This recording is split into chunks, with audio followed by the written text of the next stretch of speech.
regarding the work, the forensic work that he did on the claim. It doesn't connect. Can I get a write a response on this, Vinny? We're waiting. Go for your life, man. Okay. Alan Titford is guilty as charged. Titford knew for 20 years that the people of Te Raroa had not committed any crime. They hadn't burnt down his house, but he was silent. He didn't let anyone know. He didn't approach the police force. He just kept quiet about it. And what Alan Titford is could you let me finish, John? Sure. What Alan Titford is a set of coincidences. First off, his boat mysteriously sinks. He gets insurance money for that, and then he goes in from that insurance money and he buys a farm. And then what happens is his house mysteriously burns down, and the Waitangi Tribunal end up giving him $3 million. Now that's a set of three coincidences that I just don't really buy. And then, now that he's sitting in prison, he's blaming it all on a dead patsy and he's passing the blame on to the father-in-law. What Alan Titford is guilty of is he made Maori in Te Raroa look like this avaricious group who are just very greedy, when it wasn't the truth. He turned Northland into Mississippi burning.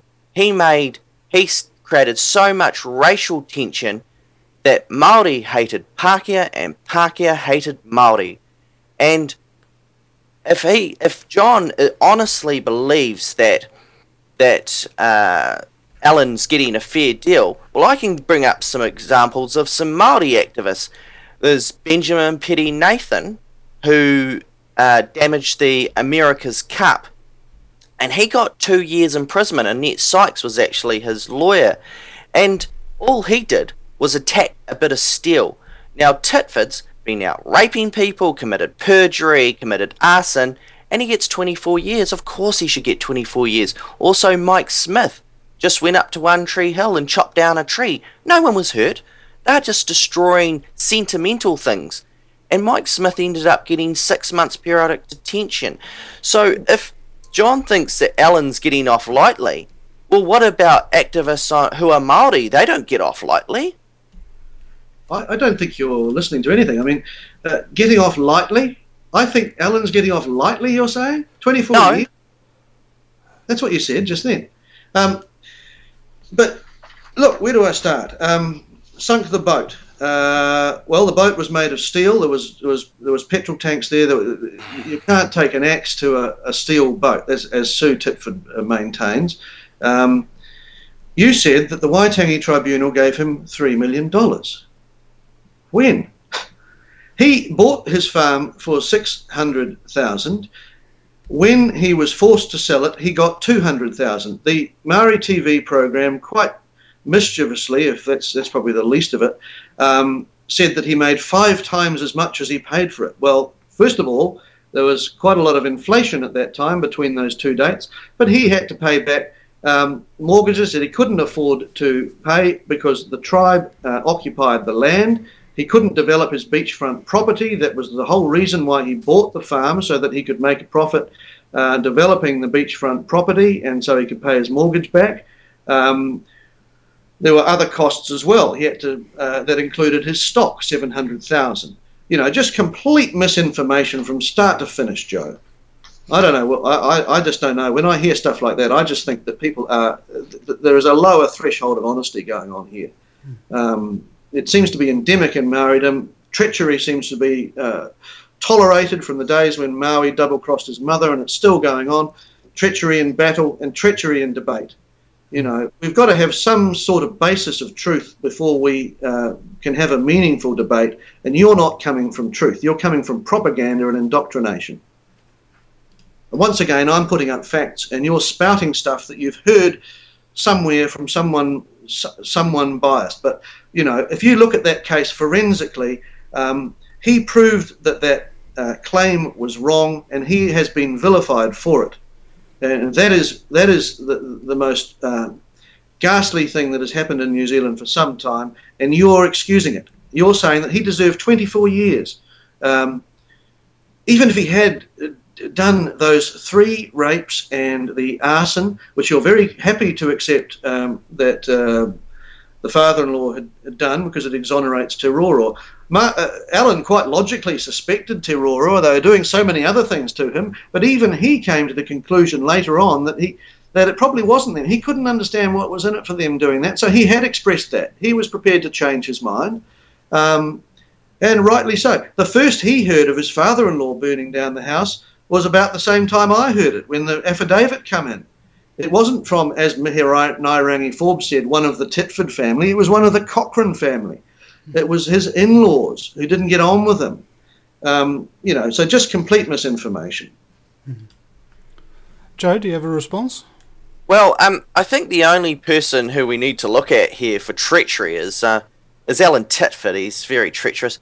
One of the things that he made a vast mistake on was he knew that he would upset Te Raroa if he went and subdivided the land, because one of the things that he knew about the land, it was an urupa or a cemetery, and what the local iwi were upset about is they just wanted to connect with their dead ancestors in this cemetery or urupa. So this would fly in all the face of common sense. When you know there's racial tension, why would you go and subdivide land, upsetting the people even further? Because to pay off a mortgage is what he said. Yeah, to pay the mortgage. Why would you? If you bought some land, then subdivided it so you could pay off the mortgage so that you wouldn't have to keep working for the rest of your life until you were dead to pay it off, wouldn't you? It's like Dover Samuels. I mean, he said, look, you know, the white man is an idiot. Once you put a cloak on him, he turns to jelly. He said, look, we can make a claim that there's bones of our ancestors. We're such a bloodthirsty lot. There's bones of our ancestors up and down every beach in New Zealand, so we can claim the lot. You know, just because you got a few bones in there, you're supposed to have cared so deeply for their ancestors. Why do they slaughter them in such numbers and eat them? You know, but the point is, it was the 20th century. Then he paid a fair price for his land. He's entitled to use his land. If there are some bones there, well, so what? Why does that give someone else the right to come into his land? You know, those guys were threatening to kill. I think, I've got to be a bit careful about who I name, but I think that Harawira was there. I think Shane Jones might have been in there on that protest.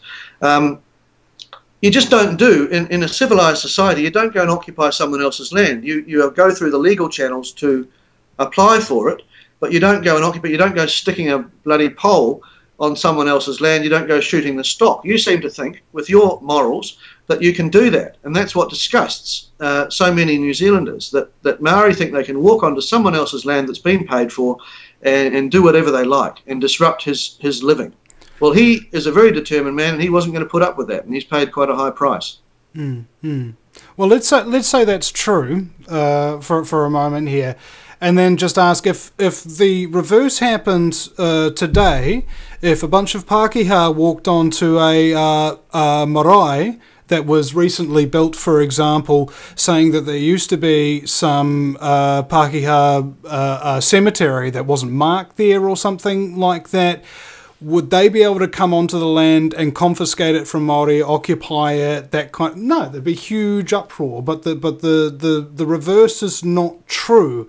And I think the reason why there's like an 80% or whatever support of John's kind of theories and findings and whatnot is because maybe there's a little bit of racism involved, perhaps. I know, John, we've spoken privately. You've told me that there's a lot of racists that support you and you don't support them and you don't like to read their emails and whatnot, and when they comment on your blog sites, you tell them to clean up their act. Yeah. So there's one element there, but the other element is people who believe in things like law, private property rights.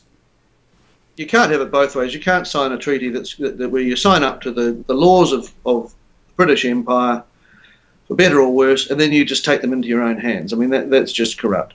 And, you know, you've got to go through the process. And when it suits Maori, they're very happy with British law. When it doesn't, they're not. In 1941, again, for the second time, I think the first time was 1896, the law found that there was no case to answer over that the claim that there were two reserves, or they should have been provided in the sale of that land in 1876, I think it was. There was a pro-Maori judge who was an underling of the ultimate judge who thought that there was, but the ultimate judge, the chief judge, said there wasn't, so it was game over.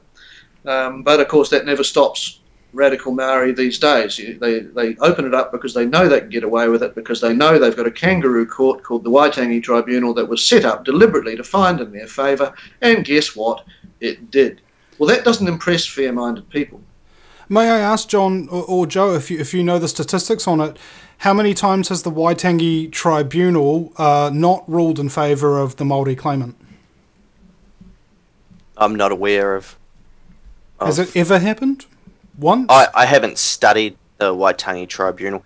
But what did happen with the Alan Titford case is a law got passed through that private land was not to be used for treaty settlements.